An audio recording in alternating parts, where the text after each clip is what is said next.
បាទហើយបង្គោលខៀវជាកីឡាករដែលមកពីប្រទេសអេស្ប៉ាញលោកលោកស្រីនាងកញ្ញាស្វាគមន៍បង្គោលខៀវ Francisco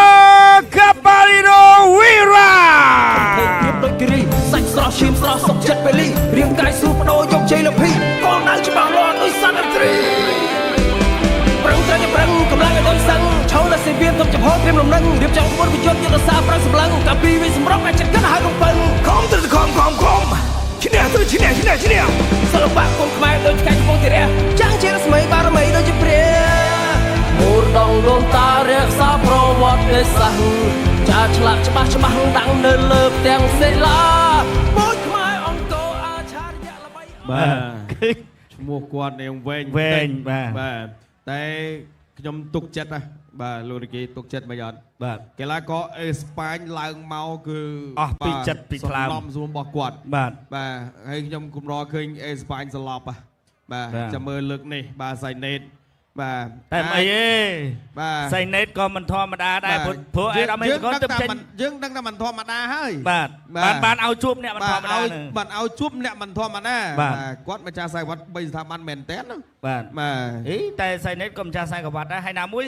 ទៅមិនឃើញវីដេអូអេដាមហេសុខុនសុភាផងបាទឯមកទៅតែហាត់មួយថ្ងៃឯខ្មាស់បរទេសអត់បាទបាទឥឡូវចំហ្មងឥឡូវម្ចាស់ដើមនេះឥឡូវចាស់ដើមមកបាទចាំមើលបាទអរគុណបាទអញ្ចឹងឥឡូវនេះប្រកោទុនទីជូនដល់លោកអញ្ញាកដាដែលជាអ្នកគ្រប់គ្រងការប្រកួតនៅលើសង្វៀនលោកអូតភូថង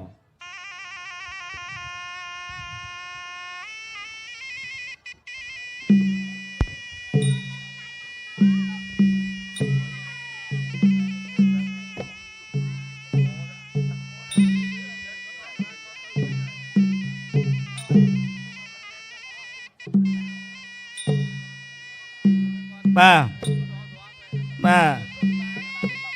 ឥឡូវឡើងសៃណេតបង្គោលក្រហមអាយុ20 1.60 ម៉ែត្រប្រកួតបាន62ដងឈ្នះ53ចាញ់8ស្មើ3ផ្ដួល32ស្រុកកំណើតភូមិតាពាំងពោឃុំភ្នំតូចស្រុកកដុងខេត្តកំពង់ស្ពឺចុងក្រោយជាមួយកីឡាករឡាវឈ្នះទឹក2វឹកហាត់នៅក្នុងក្លឹបមហាត្រិតមេសរថ្ងគុណខ្មែរលោកគ្រូបង្វឹកគឺលោកគ្រូវងខ្មែរថ្វាយបង្គំគ្រូរំលឹកគុណគ្រូ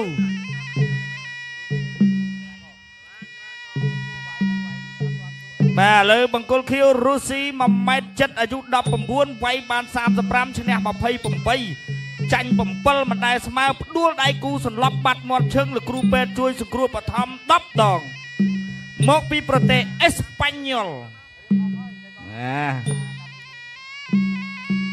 បាទឡៅសៃណេតបាទគីឡូ51 52គាត់ឡើងមកវាយអស់ហើយបាទឥឡូវនេះគាត់មានឈ្នះមានចាញ់តែឥឡូវនេះគាត់ចាប់ផ្ដើមមកលេងគីឡូរៀងខ្ពស់ដែរបាទតាមពិតបាទថ្ងៃនេះភារកិច្ចរបស់មុនមើយតែដោយសារមុនមើយមានបញ្ហាបាទសុខភាពអញ្ចឹងក៏សៃណេតមកវិញអូមើលទៅមិនលើខ្វះគ្នាគ្រាន់តែថាខាងអេស្ប៉ាញគេទៀបជាងតែគេក្រាស់ជាងសៃណេតរៀងល្មីលក្រូចតិចតែរៀងបាទរៀងស្ដើងជាងតិចអីប៉ុណ្ណឹងល្មមពេញសាច់ពេញរូបពេញរាងជាមួយហ្គេនស្បឺកចាក់មកកេះ2នាក់និយាយដើមគេពេញមកភូមិបាទលោកអញ្ញាកដាលោកគ្រូអូតភូថង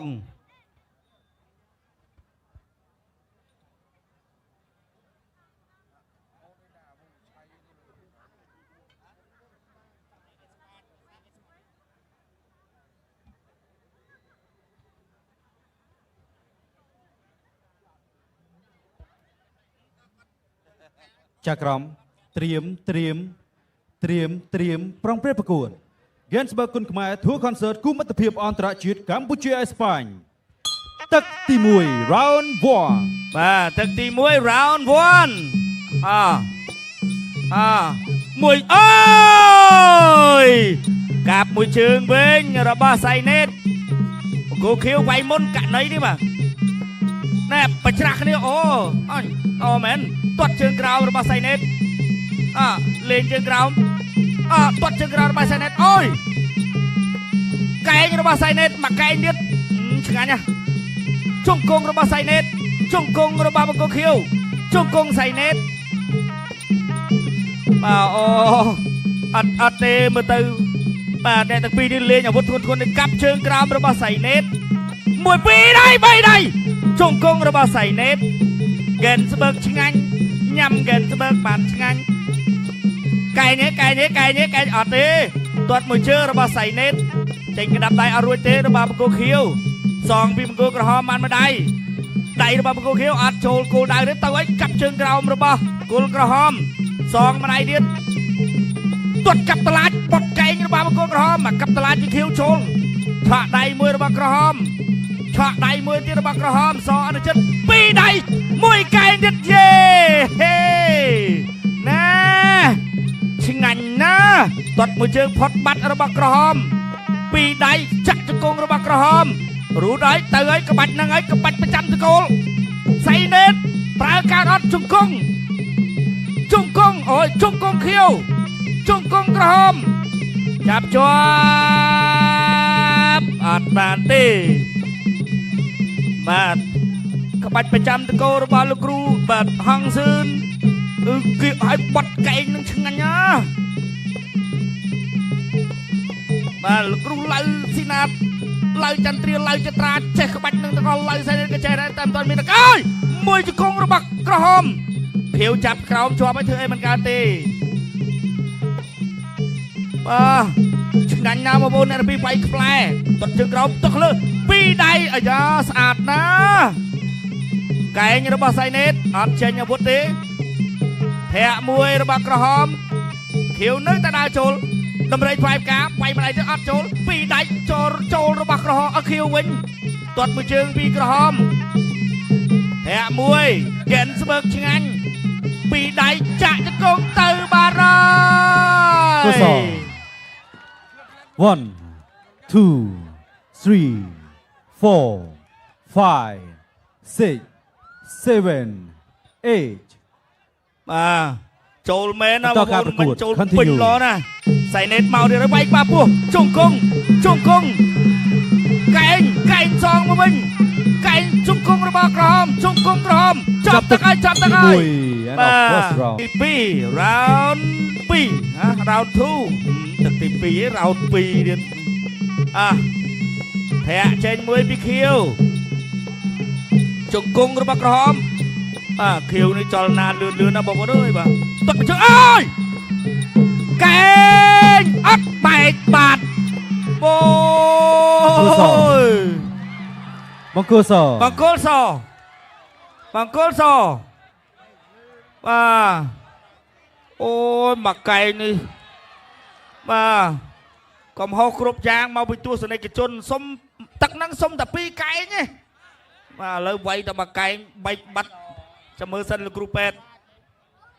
ថាអូខេឬក៏ no មើលសិនបាទតាមចិត្តបង្គោលខៀវមិនទាន់ចង់ឈប់ទេបាទបងប្អូនពួកគាត់កម្លាំងគាត់នៅពេញល្អឈប់បាត់ទៅហើយរួមសោកស្ដាយបាទសម្រាប់បង្គោលខៀវកំពុងតែល្អផងបាទ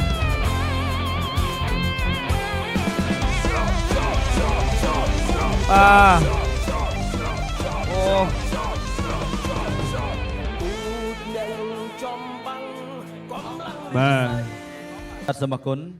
កីឡាករបង្គោលក្រហមឡៅសៃណេតឈ្នះកីឡាករបង្គោលខៀវដោយកីឡាករបង្គោលខៀវមានរបួសទៅលក់ញ៉ាកដាមបញ្ឈប់នៅក្នុងទឹកទី2